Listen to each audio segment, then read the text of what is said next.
We are Team D and we are presenting on a company called E-Waste Management Company, and everyone knows what e-waste is. So let's start with it. So let's start with the introduction, where we'll first understand like what is e-waste and what do e-waste management companies basically do. So what is e-waste management? Electronic waste and or waste electrical and electronic equipment. It is a waste consisting of any broken or unwanted electrical or electronic appliance. It is a point of concern considering many components of such equipments are considered toxic and are usually not biodegradable by themselves. This can include items such as your computers, mobile phones, televisions, and electronic devices. It contains hazardous materials such as lead, mercury, cadmium, and bromidate flame retardants, which can pose a serious threat to human health and the environment if not properly disposed of. Due to the rapid growth of the electronic industry and the short lifespan of electronic devices as of now, e-waste has become a significant environmental problem in many parts of the world, including India. Properly recycling and disposing of e-waste is essential to minimize the negative impact of the e-waste on the environment and public health.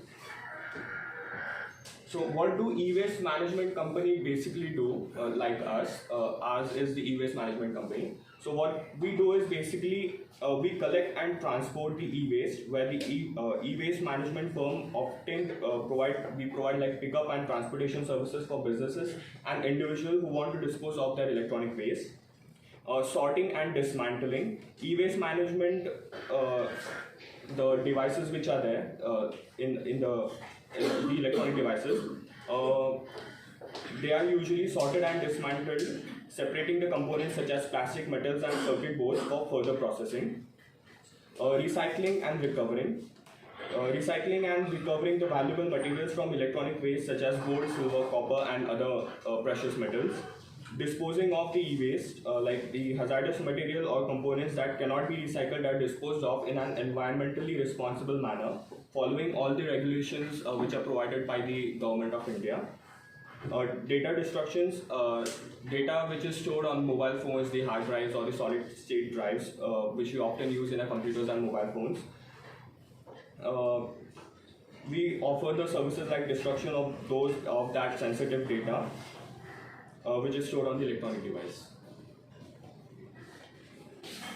So from a published report of ResearchGate, we found that if 1 million laptops have been recycled, 35,000 homes electricity would be saved, 15 tons of copper and 350 kilos of silver will be saved from just 1 million of laptop recycled or reused. For every million cell phones, we'll get 35 kilos of gold and 15 kilos of palladium. So how does we recycle and restore the electronic products? That is, first, waste collection items visits your place and collects the e-waste material. So our trucks or vans will be going to household and organizations to collect their waste. And second is, the materials are loaded into the specified carriers and brought to the storage dismantling facility on the outskirts of Pune. So we'll be collecting all of the electronic materials at our plant. And third is, hazardous substances are identified and separated out. So first we'll be starting with dismantling of the processes, and hazardous, non-hazardous, and other metals are being separated. Fourth, the systems are dismantled into smaller parts components so as to facilitate recycling. After dismantling each product, we'll qualify them into various several parts like metals, coppers, and all into smaller and smaller pieces. Later, after that, actually recycling in an eco-friendly way takes place as per stringent norms laid down by the authorities. So Government of India have been laid down some norms to recycle each and every product, where the materials that won't be recycled and hard plastic will be crushed into a machine, hard disks will be dismantled, and so on.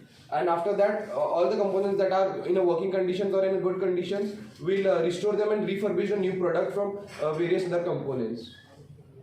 Various departments in business and their initiative towards sustainability movements.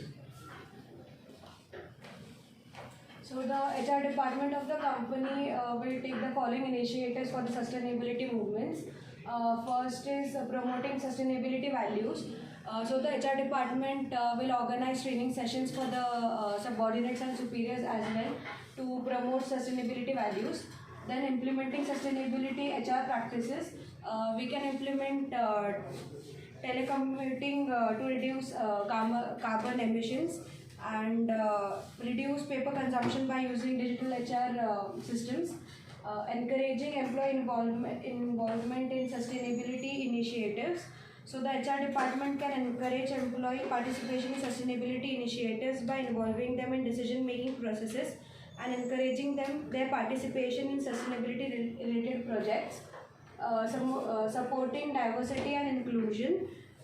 The HR department can promote diversity and inclusion in the workplace, which can help in creating an inclusive and a sustainable work environment that values and leverages diverse perspectives and experiences.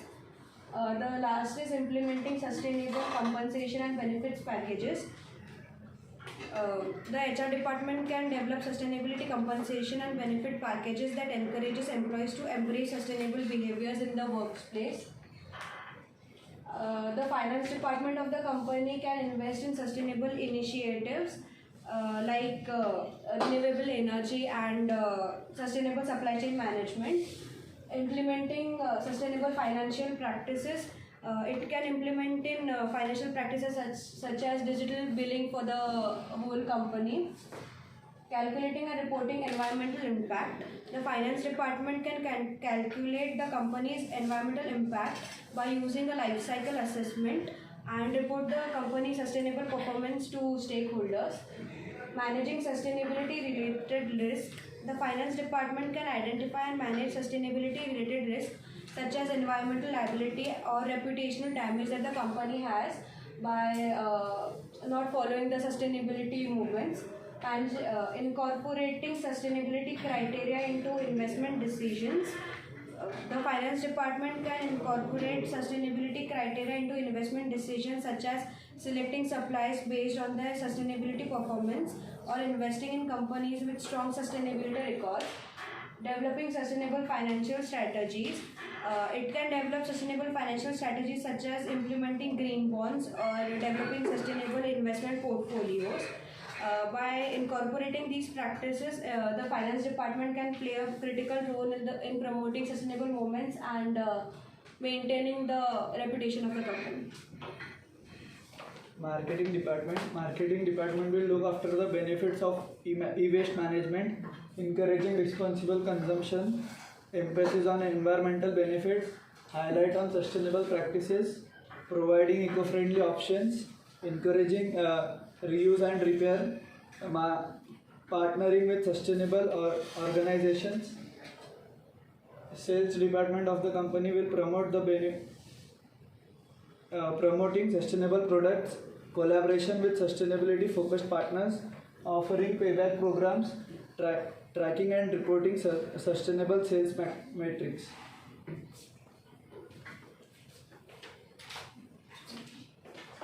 Operations department. So sustainability is a critical concern in the operations and supply chain management of e-waste recycling, as this industry has a significant impact on the environment and human health.